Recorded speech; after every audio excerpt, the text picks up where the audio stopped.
We now present our final panel for the evening, Her Story, Fertility as Part of Modern Wellness, presented by Gen Prime. Please put your hands together for Emily Heng, Margaret Wang, Dr. Jessie Poon, and Bea Camacho.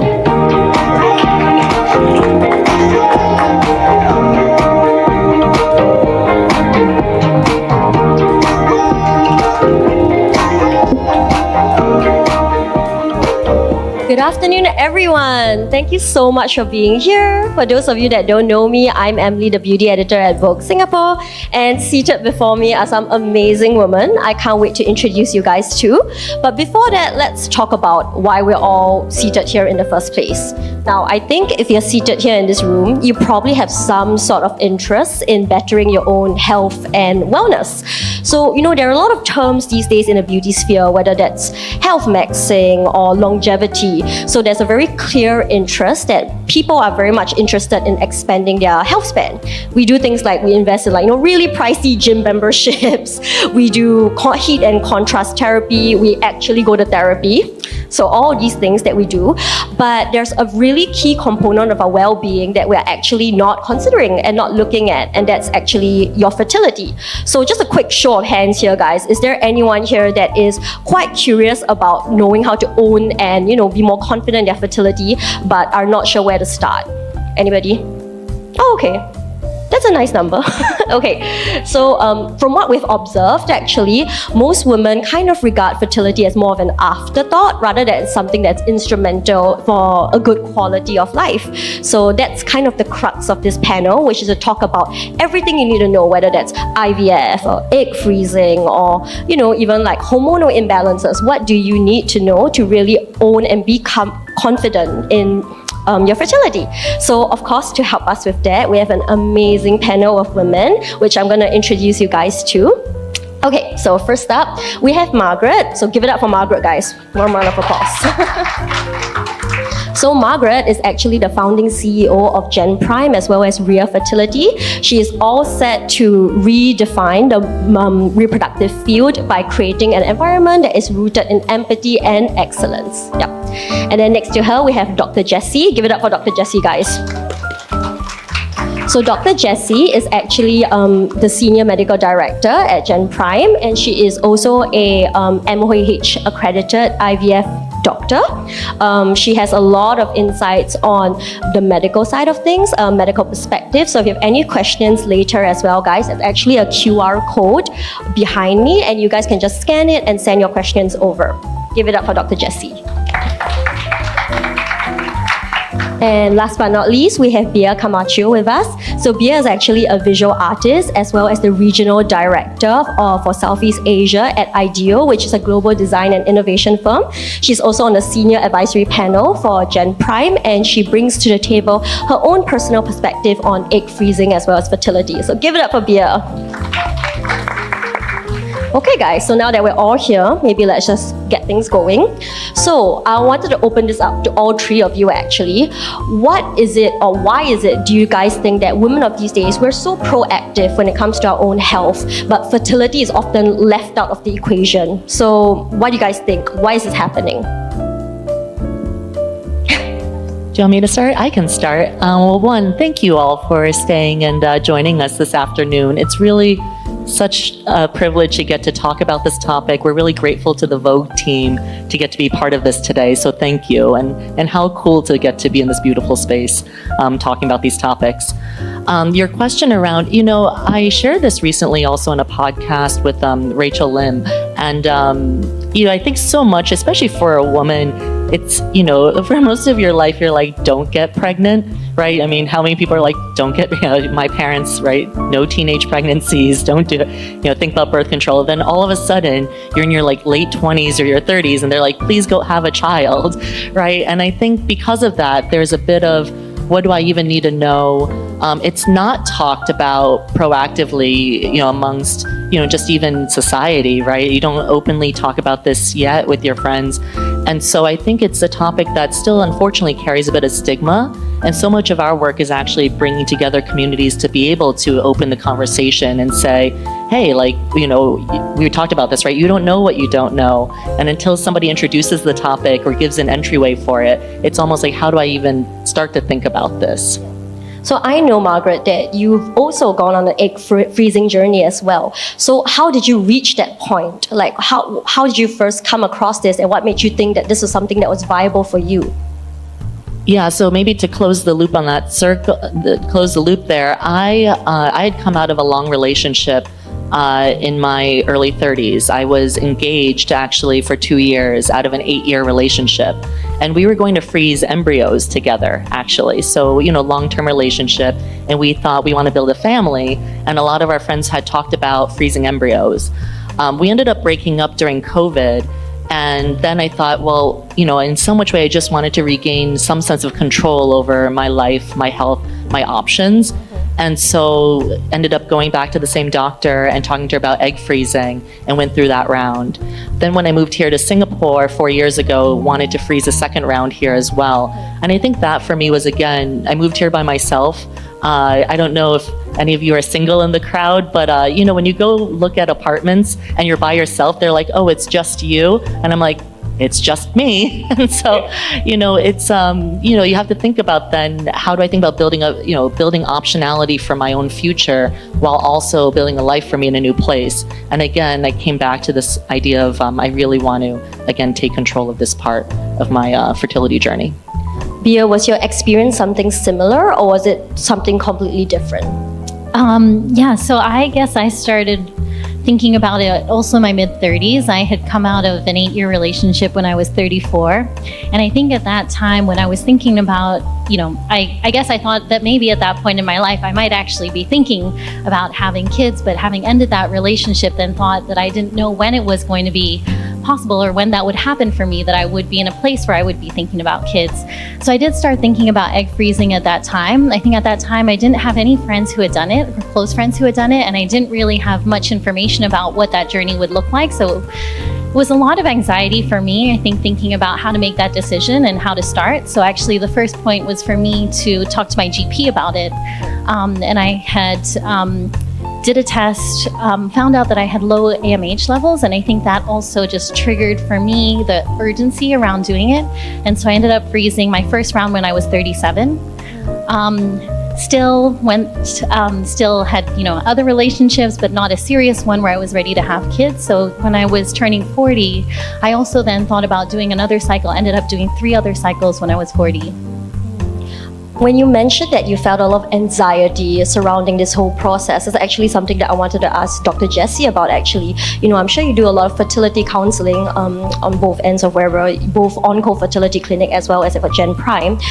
What do you think is like the most common experience or the most common kind of emotions that people tend to feel when they first come to you for fertility counseling?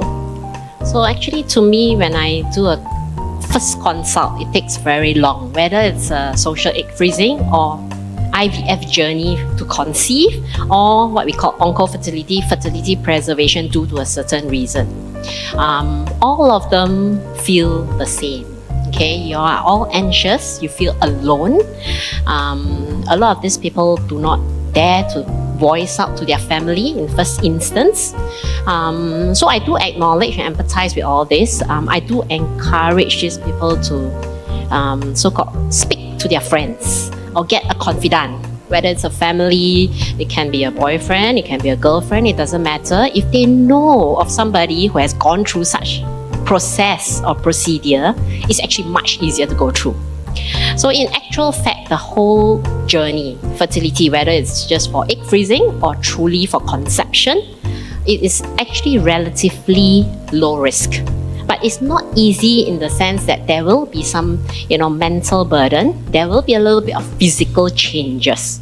So that part I do not deny. There will be a lot of hormonal changes. So the partners, the husbands especially, will come and tell me, oh yeah, she's always grumpy, or wakes up with a terrible mood. And I say, yeah, just avoid her and support her and say yes to everything for the 2 weeks. It's bearable. The good thing is it does end. So after 2 weeks, you will realize things are better. Okay, so at the end of it, I always ask them, so how was the whole journey?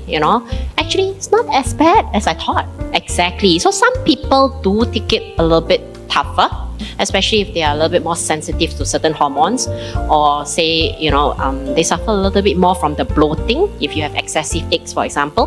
But majority, I would say 98-99%, you do not think it's a burden. So back to the original question about why fertility is not a topic that every woman would think about, because I'm the only medical person, right? I thought I should address this. From very young since, I'm going to be very honest, before I even embarked to be a fertility specialist, fertility or infertility is never thought of as a medical disease. As in, nobody thinks it's a health problem. You either get pregnant or you don't, then too bad. That sort of context. Same as our previous ancestors, right? So if you look at all those Chinese dramas, they just get concubines to bear a child for them, right? Because you're infertile. But they don't evaluate why, or is there a proper problem, right? So they do not think it's a disease. Hence, it's never taken into importance. And up till now, what I think it's a little bit of a disappointment. A lot of, especially Singapore, insurance do not acknowledge fertility or infertility. And that goes with fertility preservation for certain diseases. So when I say fertility preservation, originally when the concepts first started, it's all about medical indications. Means if you are going through a medical disease or say cancer, it will stop you from bearing a child, hence quickly go and save something so that in future you have a chance rather than no chance, full stop. But now actually if you think about fertility preservation, egg freezing socially or electively is a form of fertility preservation. So it's all about concepts, how you think about it.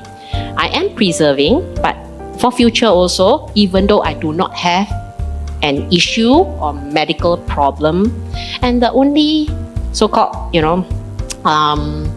or rather the main reason you want to do it is to give yourself autonomy of a choice in future, because our eggs are finite. So that is something you need to know, that in health moving forward, you should consider fertility, whether it is to bear a child or not in that sense, because our eggs will stop producing after so-called 40 years of your menstrual cycle. Yeah, just something to think about. That's great, Dr. Jessie. Honestly, when you were talking, the entire time I was just saying, oh, okay, you really broke it down really well, and you were also informational in a way that still felt comforting. So I just wanted to ask both Margaret and Bea, actually, when you guys first went for your first, fertility counseling session, was it a positive experience? And do you feel that there is a space in Singapore that sort of allows for that now? I mean, this was before you started Gen Prime, obviously, I'm sure. There is one. Right now. But when you first started, was there a space that you felt it was like a safe sort of consultation, or was your experience different? Sure. So I guess when I did my first consultation, so I did my first round in the US, I did it in a clinic in New York. And at the time I was choosing between a few different clinics. Actually, one of the key things that I was worried about at the time was, how do I even choose a clinic? What questions should I be asking? What information do I need to be able, what criteria should I be using to select a clinic? And I really had no idea. And luckily, I was able to, actually through my mom's friend, find out that my mom's friend's daughter had recently gone through egg freezing, and had her as somebody that I could ask questions of. And she was really wonderful in sharing her information and her experience with me. And that really helped a lot, because I think going into that first consultation, otherwise I really wouldn't have known what I should be asking about. But after having gone through, I ended up actually visiting 3 clinics, doing different consultations with different doctors, and then finally decided on a clinic where I ended up doing the cycle. But yeah, I think it was hard to get information. But I think that one of the things that I've learned since is that women who have gone through the process are generally very willing to share their experience and, share their stories. And I think that had been really important for me to connect with other women who had gone through that experience, and to learn from them and to learn from their experience, and also just feel like I had people that I could share my experience with and that I could have around me for support.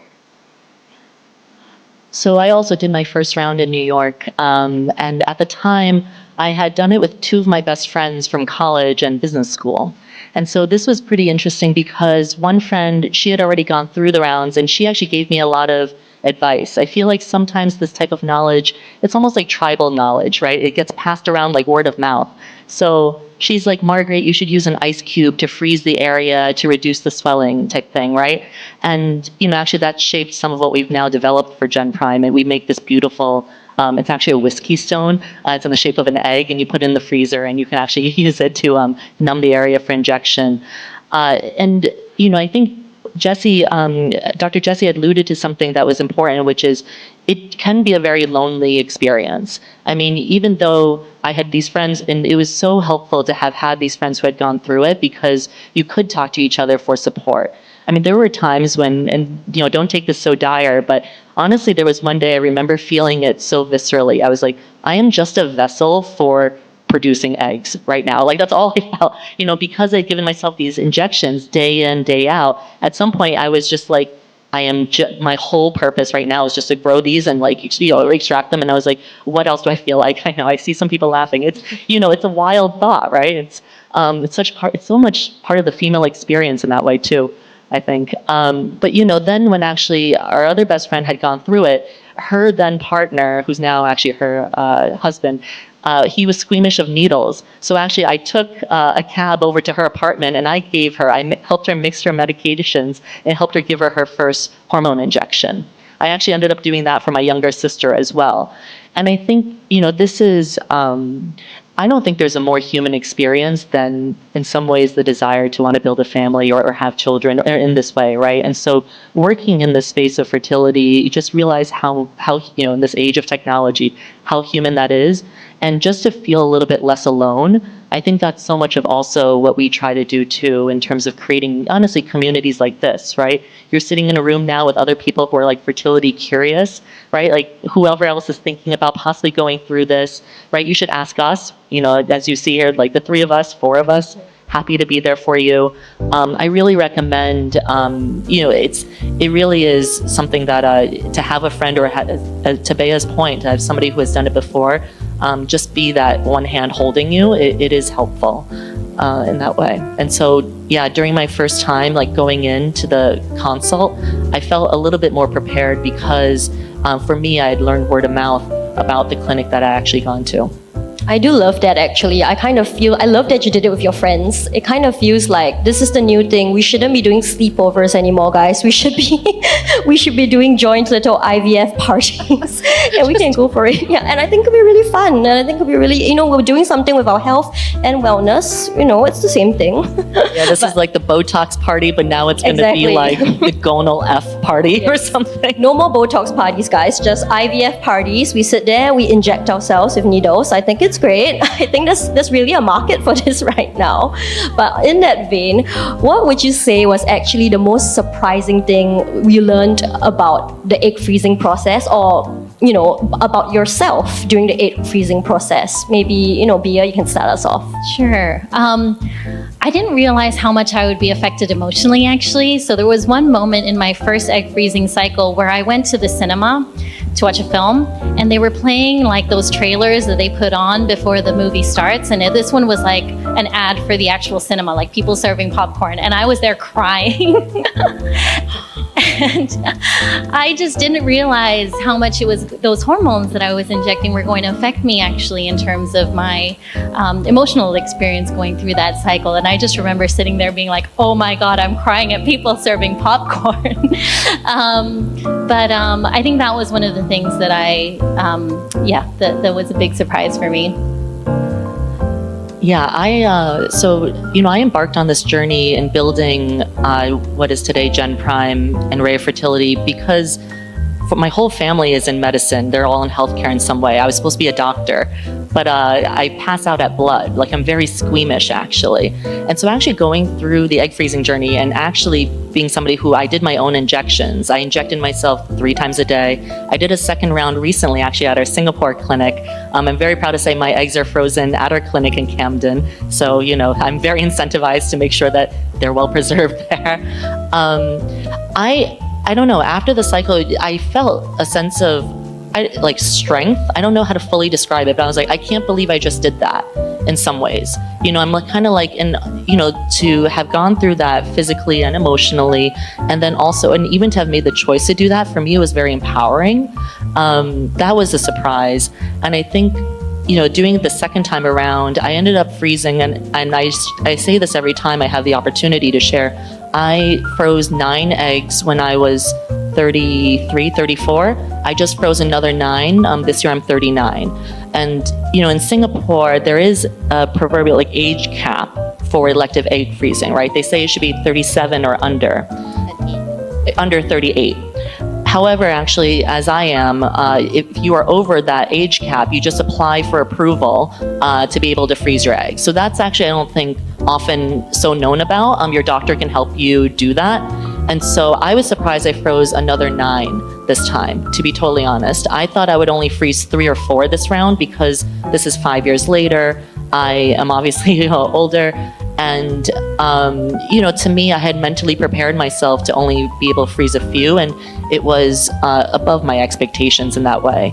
And I think sometimes people talk about the number of eggs that they retrieve or freeze, and sometimes people aren't so comfortable about it, right? They're like, oh, I only froze 5, or I only froze. But to be honest, I think there's, it's weird that we're even putting shame on that concept. That to me, that doesn't make sense, actually. And so I always share how many I freeze because, often you hear this very successful, quote unquote successful stories of like, oh, I did 20. I'm like, okay, well, that wasn't my story, right? And because ultimately, if you do go down the path of IVF, it is a story of attrition. And what I mean by that is you have your number of eggs that you start with, right? And then out of those eggs, a certain number will thaw.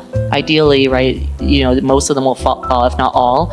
And then a portion of them will be fertilized. And out of the fertilized ones, right, you're trying to get a healthy embryo to be able to be transferred. But each step of the way, there is a bit of attrition, right? And so that's why to set yourself up for success, you do want to have more to start with in that way. But I thought I would just share that because I don't think that gets talked about enough too. No, I think that's great. And honestly, this talk of eggs and the number of eggs you have, there is so much misconceptions surrounding eggs in general and sperm count and all of these really, really tricky medical jargon that we're not too sure about. So actually, I think this would be a great time for Dr. Jessie to step in, actually. Dr. Jessie, maybe you could let us know what is it that we need to know about egg count? Like, for example, are there any lifestyle factors that particularly affect egg count? Or is there anything that we need to be aware of in particular? So yeah, definitely this is a very good topic. So I normally encompass this topic in the first consult if this was your intention originally. But just backtrack a bit to what Margaret has spoken about Singapore legalities. So it is legal to freeze your eggs socially if you are between 21 to less than 38. We can help you appeal if you are beyond 38, but do bear in mind there is a certain cut-off. If you come to me at 42, I do not think they will approve it. Okay, the reason why Singapore has such a legal rule is due to what we call the yield. It's not that it cannot be done. It's just that they want to maintain that it is still plausible and that this is not just a commercial thing. So it's all about counseling. Do consider this early is my advice. Okay. Now back to the number of eggs or what is a golden age. I do have a personal preference. I'm very upfront with all my patients. I actually tell them the best age to freeze your eggs is between 27, 28 to 33. Okay, is to give you a good window for many, many reasons. Okay, you don't want to be too old. Why do we always use 35 as advanced age? It's because the median curve of abnormality starts at 35. 50% of our eggs are useless at 35. And every year, 4 to 5% will continue just deteriorating. Okay? The counts will definitely drastically fall off from 37. So there is a reason why Singapore sets the age rule. Okay? Now, why do you not want to freeze too young? If you come to me at 21, 22-year-old, I'm going to be honest, you are going to absorb only 5% of my consult. You are still partying, probably have not entered uni, trying your alcohol limits. I'm not so sure about cigarettes and nicotines, but definitely not sleeping well for whatever reason, whether you are just on WhatsApp, IG, doom scrolling, whatever not. You are not in your best health and not mature enough to think if this is a good idea. So I actually like this window where I say 28, 29, most of us are actually in the workforce. We are mature enough to know what's happening in the industry and the world. You are also cash, in a way, manageable, okay? Unless you do have parents who gift you your 21 birthday present. I tell all my doctor friends, can you please reserve 21st birthday as egg freezing if you have a girl? True, it's necessary because it's not cheap. So egg freezing is not funded in Singapore. Okay, so that's something you just need to know. Okay, now in terms of numbers, this age group in general, if you are of a, what we call normal egg reserve with no underlying medical issues, per cycle or rather per what we call harvesting or egg retrieval, you should get the necessary number that you are achieving or desired, and it's one round and you're done deal. Okay, if you come to me or start at a later stage, you will need repeated rounds to give you that odd of success. So I always have two groups of patients. I always ask, what's the reason you are doing egg freezing? Is it just to give you a backup as an insurance? Because most of you may never use it. So this is one big group, and most of them will only do one round. But the other group of patients are very focused. They are diligent on their what we call completion of family. They will upfront tell me, I want 2 kids minimum. I want 3 or 4 to fulfill my family life. This group is a different topic. You need a few rounds. Okay? So depending on your age group, then I can counsel or guide you how many eggs you need at that point in time. If you are much younger, you need much less. So if you are less than 30-year-old, I only need 3 of your eggs for potentially 1 baby. But once you hit 35, 36, I need double or triple that amount. So that is the number you're talking about. Okay, so on a side note, assuming you are not ready to think about fertility at all or even talk about egg freezing, it's not a bad idea to incorporate what we call a gynae health check into your routine health. Okay, so most of us, your companies will tell you, okay, you are covered in the basic health check, which only composed of what? Cholesterol, diabetes, high blood pressure check.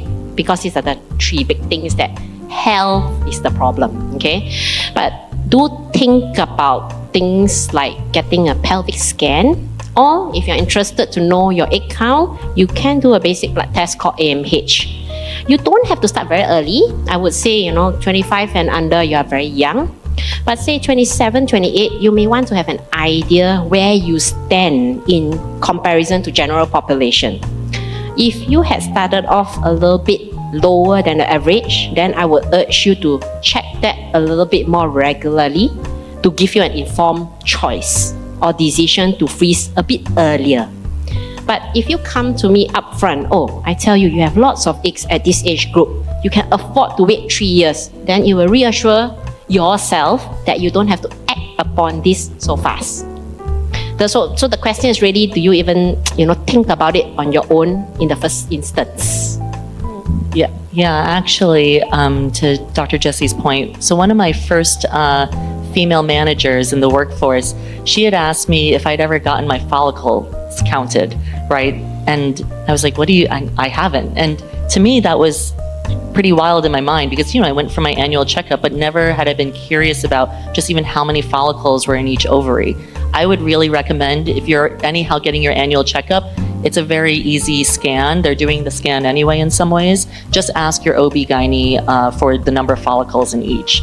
I think you'd be surprised because for me, I really saw the dip, call it 2 years ago in terms of number of active follicles. And number of active follicles, there is a direct relationship to then number of potential eggs, of course, for availability there. So that's a very practical tip that I would recommend. And in addition to the thing Dr. Jessie's saying about the AMH levels, if you remember one thing from this panel, get those checked. Yeah. Wow, there's so much to look out for. And from everything that you guys were saying, I mean, clearly there's a lot of factors that can affect fertility, right? Whether Emily just learned about one today.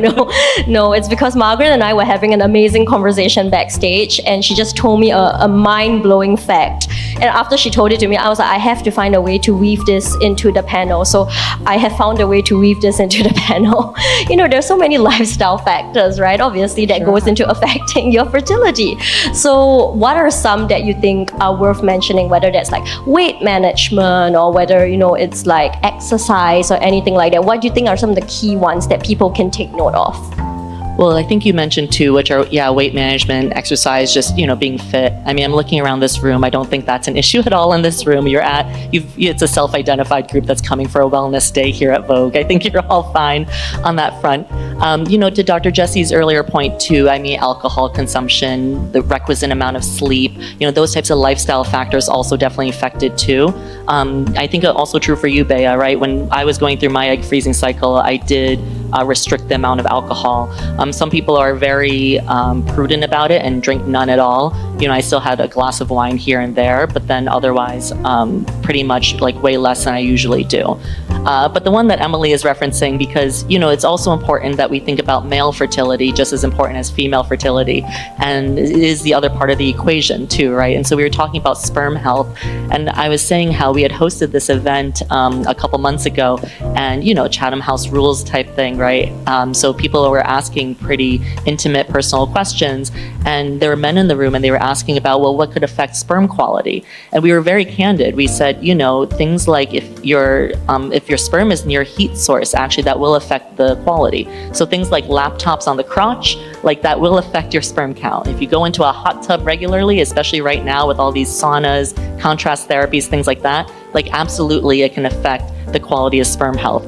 So anyhow, I shared that with Emily, and she was pretty tickled and wanted to make sure that you all remembered this fun fact and bring it back to every man in your all the men in the room, yeah. Do and the women in the room go back to the men too. Yeah, you're like, what I learned at the Vogue Wellness Day. What you don't learned, put your laptop on your couch. Please don't put your laptop on your crotch. I'm looking at the front row. That reduces your sperm count. Don't do it. Don't do it, you guys. If you guys go to a hot tub, I actually checked with Dr. Jessie. If you go to a hot tub, do a cool plunge after. Cool plunge after. Do a cool plunge after, and that will help. Saying in moderation is good. What about that? But I do think it brings up the important point that truly, I mean, we think about male fertility as just as important as women's fertility too. And there is sperm freezing. There are people who will freeze sperm, but also again for men to have their sperm checked for. And we look at motility, morphology. There are different factors there about shape of the sperm, speed at which it swims, and these are things that also affect once you're trying to conceive a child or trying to do IVF. Almost equally important of a factor in those possible outcomes. And so again, I think this is often a stigma here in Asia, right, where we only think about, again, fertility as a women's topic, and if there's trouble with conception, it's the woman's fault. But actually, that's not true at all.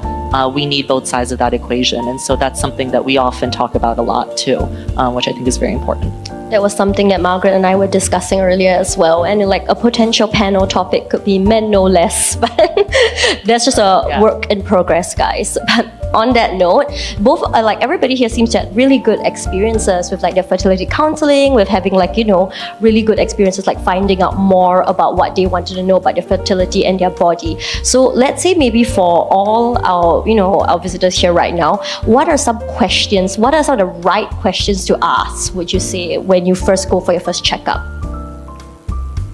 Doesn't have to be from a medical perspective. Even for you, Bea, what do you think, or is a question even that you wished you had asked right off the get-go? Yeah.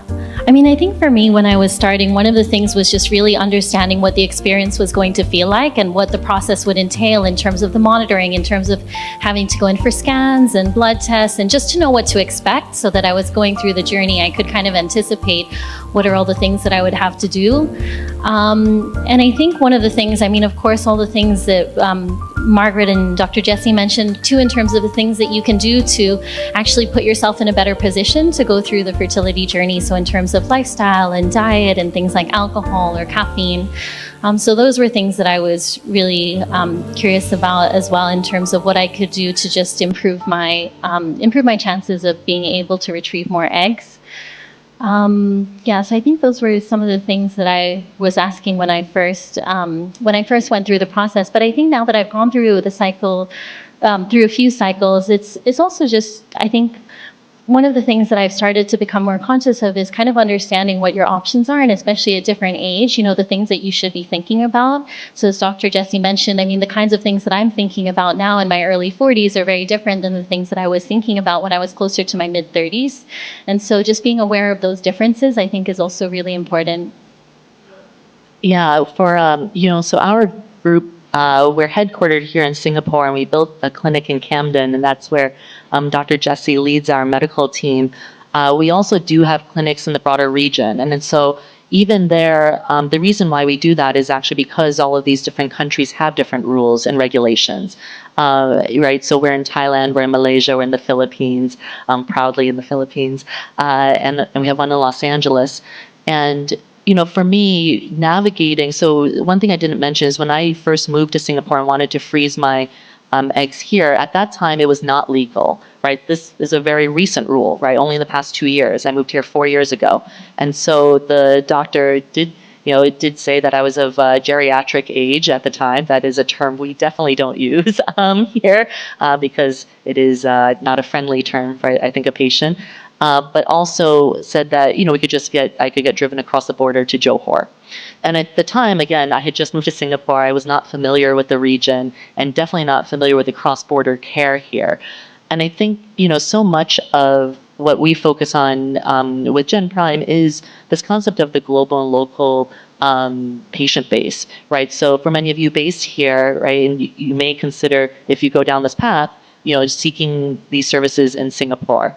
If you have other considerations, there are things like genetic testing, there are things like donor, right? It depends on, and one of our advisors, she was diagnosed early with cancer. They had done several rounds of IVF.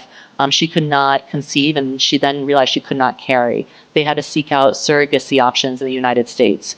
So when Bea talks about, these options to understand, really, and maybe I'll share one more, is I had done this fertility panel with a good friend. She decided to become a single mother by choice. That's not easy to do here in Singapore, as you do need to be married to go through IVF. She had done that in the States. She then met her partner, who's her now husband, who had 2 kids via divorce, and then they together had a child. So that's 4 children actually through different means. And so when you think about family building, actually, right, and these are, again, different ways in which a family can be built. It's, often we only know about the very linear or very narrow definition of what family building means in a nuclear family, especially here in Singapore, right? But I think to expand that definition and to expand the optionality and the aperture for what is possible, that is something also that we really focus on, think about, and try to empower and equip patients along the way too. And I mean, things are so different now, right? When you initially did it, egg freezing wasn't even legal in Singapore. So, I mean, looking at how things were back then and looking at things how things are now, how do you think women are thinking differently about their fertility as compared to 10 years ago? Maybe Dr. Jessie, we can start with you first. So it is slow, but I think it's gaining traction. So people are more aware that fertility is not just about conceiving. Fertility is about the health care of your own eggs, giving you so-called a reproduction or hormonal system that can still empower you to be youthful, to maintain the quality of life. So what we need to know, I think it was just 2 weeks ago, New Straits Times just came out, the women's lifespan has increased, 83.6 years to now 83.9. So we will definitely hit probably 90 or 90 odd in terms of our living. So in the olden days, we used to live only 70 plus 80. So now what is actually gaining traction now is how to extend the longevity of so-called fertility / reproduction, which is actually similar to your menstrual hormonal health, in totality. So once we menopause, unfortunately, there's nothing much we can do. Okay, nothing that I can help, or rather, it's not miracle or not lah. It's just how our eggs are designed that every month, unfortunately, it will undergo natural death. Okay, yeah. So we are So sad. so men are a little bit lucky. Your sperms are forever reproducing daily until an older age, because andropause don't set in till much later. Unfortunately, menopause sets in a little bit later. So this is something that you have to think about. Once we're in menopause, we can still help you, but it will be in the form of HRT. But if hormone replacement therapy, okay. But if you are talking of eggs and you still want to have that chance of what we call a conception, carrying a child on your own, then you will have to think about your eggs and reserving or preserving your eggs early enough. And here comes the myth. A lot of women think that if I harvest 20 eggs out of you this month, you will shorten your menstrual life by 20 years. It doesn't work this way, okay? Because all of us in a natural menstrual cycle, one egg is being released. It's called a natural ovulation. But whether you like it or not, 50 to 200 other eggs are dying off at the same time. You just don't see this process. That's why we will menopause whether you like it or not. Okay? Hence, preserving these eggs will help you preserve fertility.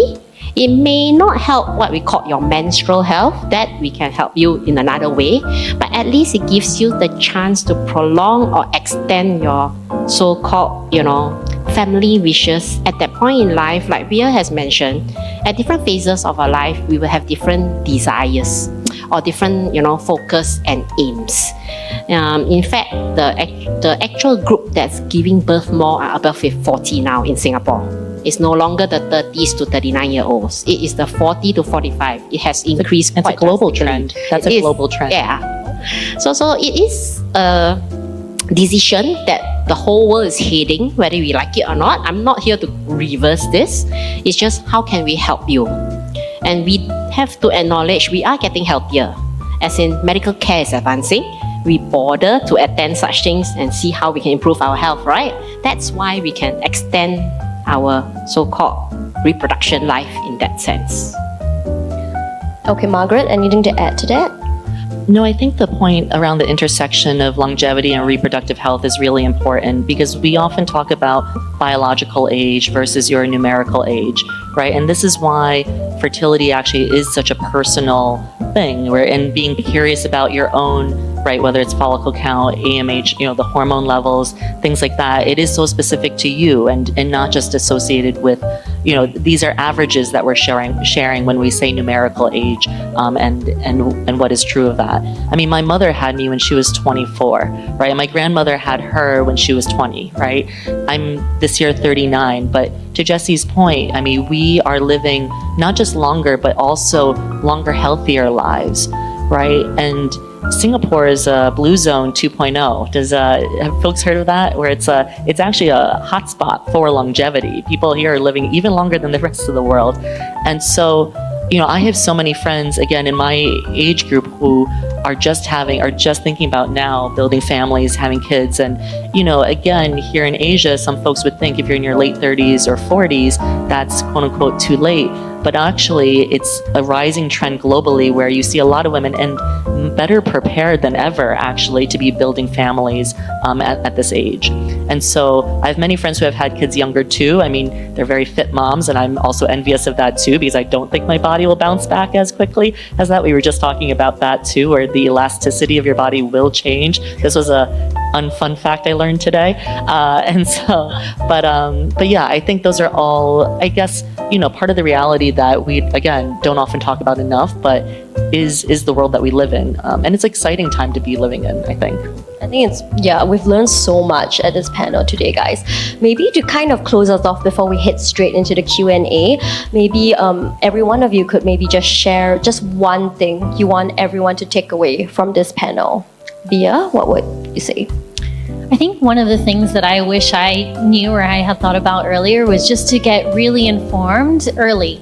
Because I wish that I had actually started my journey earlier. I started it in my mid-30s, really only did my first cycle when I was 37. But I wish I had started that journey earlier. And I think if I had been better informed when I was younger, I might have made a different decision.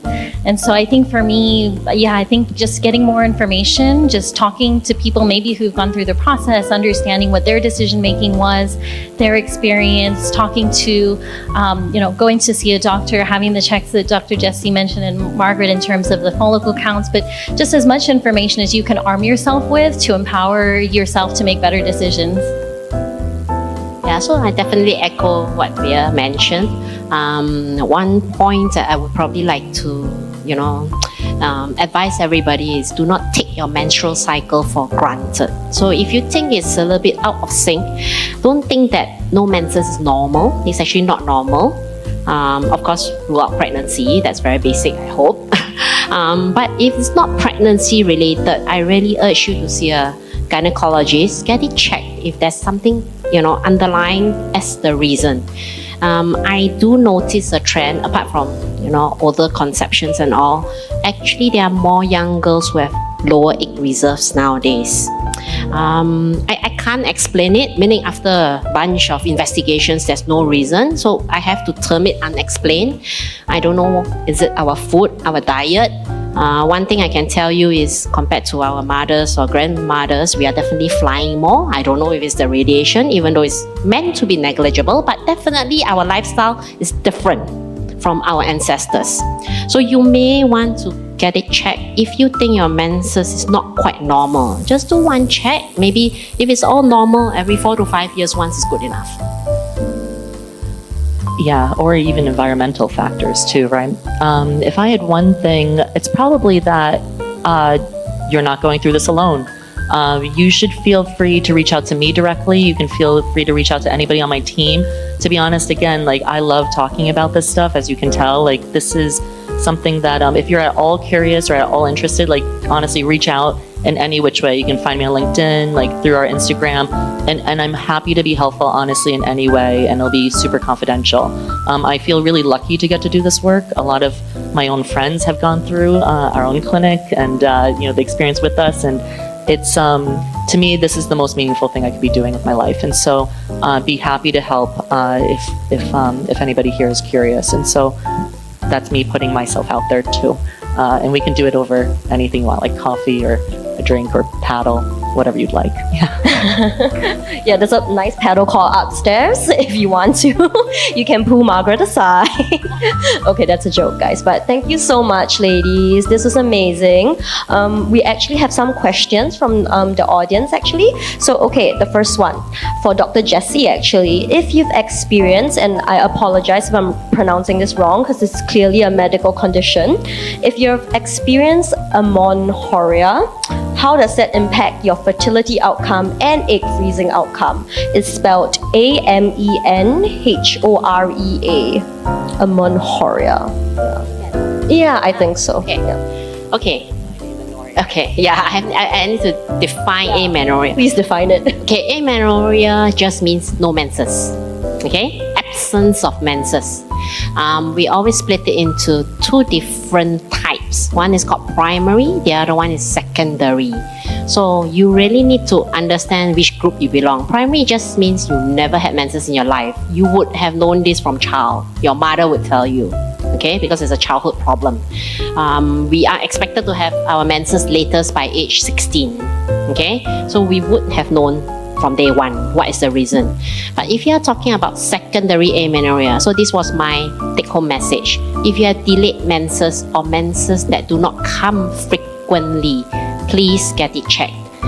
Usually there's a reason, but I'm very worried that you missed the boat, that it is due to low egg reserve, hence leading to what we call early menopause. So nowadays the term is called premature ovarian insufficiency.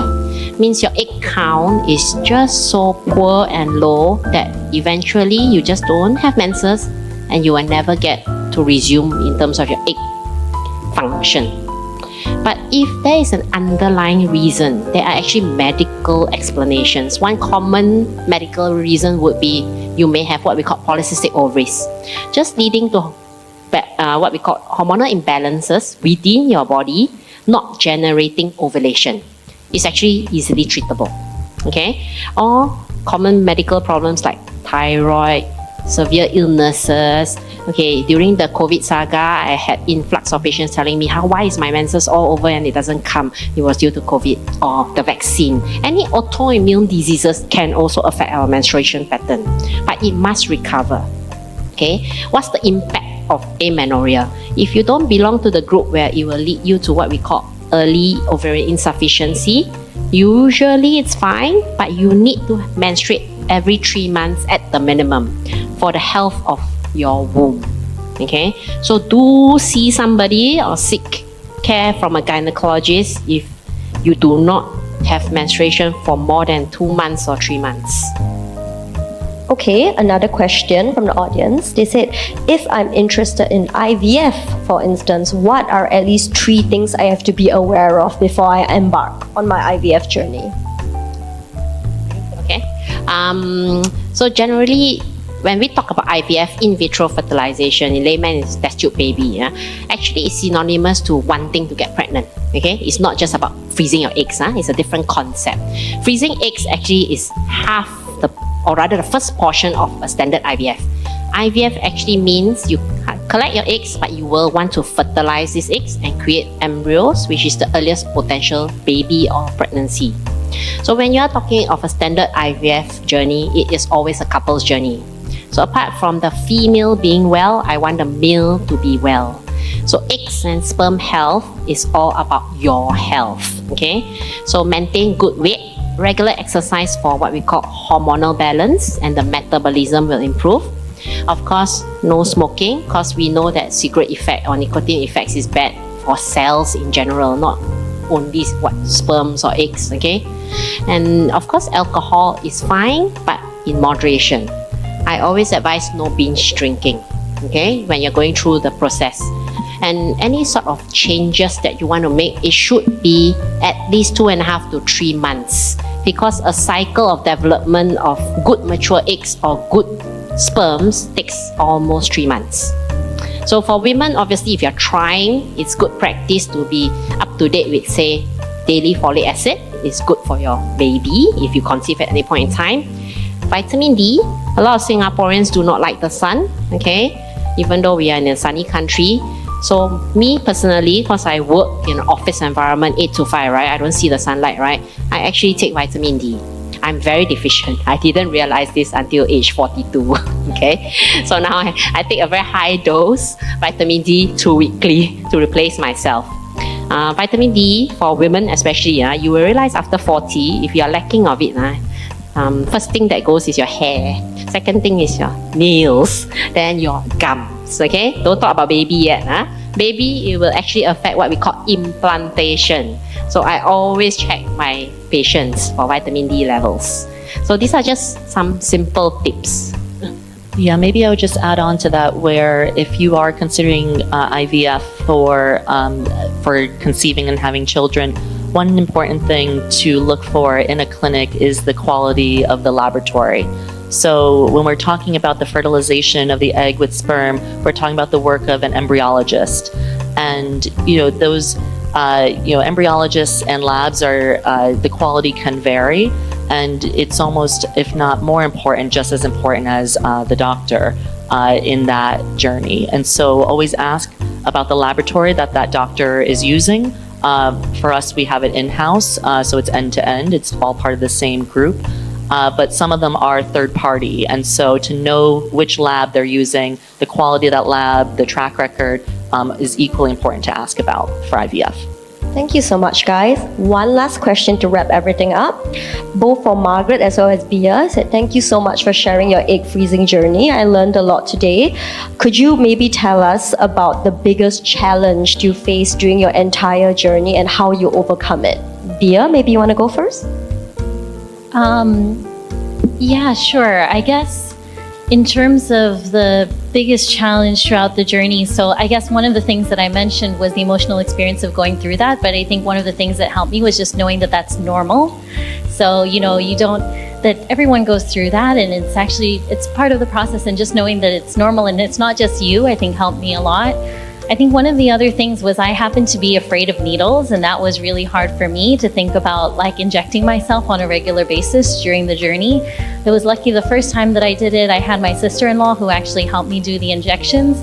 But the second time round, I did them myself, and it was one of the things that was really tricky for me to figure out, like, how to inject myself. And the first time was pretty tough. And I know this is one of the things that's really wonderful that Jen Prime actually thinks about a lot, is that those kinds of experiences and how to make those easier for women, you know, the kit and helping people kind of get used to being able to inject themselves. But I think that was, for me, one of the other challenges in the process. And then I think the other thing was also just going through the process alone, actually, because I think for a lot of the women, I did my following cycles in the Philippines, where it's not legal to do it when you're unmarried. You have to sign a waiver that's of non-marriage to be able to freeze your eggs there. And so most of the women who do go to the clinic go with their partners. And for me, going through the process myself and going to the clinic and being asked, you know, who are you here with? And I said I was here by myself, and then being kind of shocked that I was there on my own was also just a little bit of a kind of an emotional experience that I felt was a little bit challenging.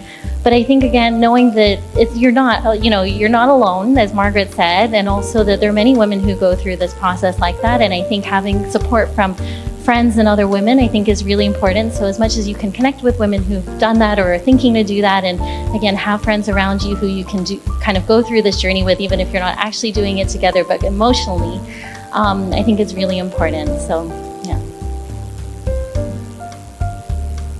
I have two. I don't know why the first one left my brain. I had a serious one, and then I had a funny one that I want to share with you. I only remember the funny one right now. You know, I'll start with that one. Maybe the other one comes to mind. But, you know, I mentioned that the injections are, you know, you do 3 injections a day. And to be honest, even though I had done it, I remember. Okay, I'll start with the serious one. I remember now. Okay. So I mentioned I did a second round in our own clinic here in Singapore. So my first round, I mentioned I had frozen 9 eggs. Then when I started thinking about my second round, I started going through the diagnostic tests. I learned I only had 3 follicles that were visible in one ovary, and I had 0 in the other. That means I would have had 3 total chances of even having an egg, right? Generally speaking. I ended up doing what's called ovarian PRP. You can look it up. Sometimes it's the same concept as like the PRP facials, but into the ovaries. It's meant to activate dormant follicles. I went through that process, actually. I'm very grateful to have had that as an option. I did it in our clinic in Manila. Ended up having, ultimately 7 follicles in each ovary, whether due to again, that ovarian PRP, due to the stimulation, due to lifestyle changes. Hard to attribute, but when I first learned I only had 3 follicles, I was honestly very surprised.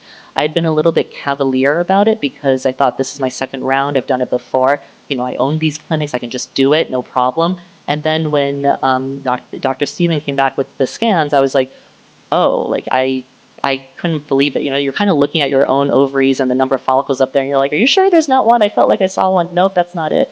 Okay, and so, and I'd also found a tissue mass in another ovary, which is a separate thing. And, you know, I think, even as somebody who works in this space, and again, I feel like I know so many stories because people do share so much with me, even going through it myself, and as prepared as I am emotionally, I even then felt worried and concerned and anxious, you know, with my own in that way, even though I have some of the best resources at my hand. And so again, as you go through this, you know, it is, to Bea's point, totally normal to feel these emotions, even with some of the best resources. If I know, like, I can feel this way, I can only imagine how other folks feel. Big part of why we're building what we're building, but also know that, to Bea's point also, you know, you're not alone.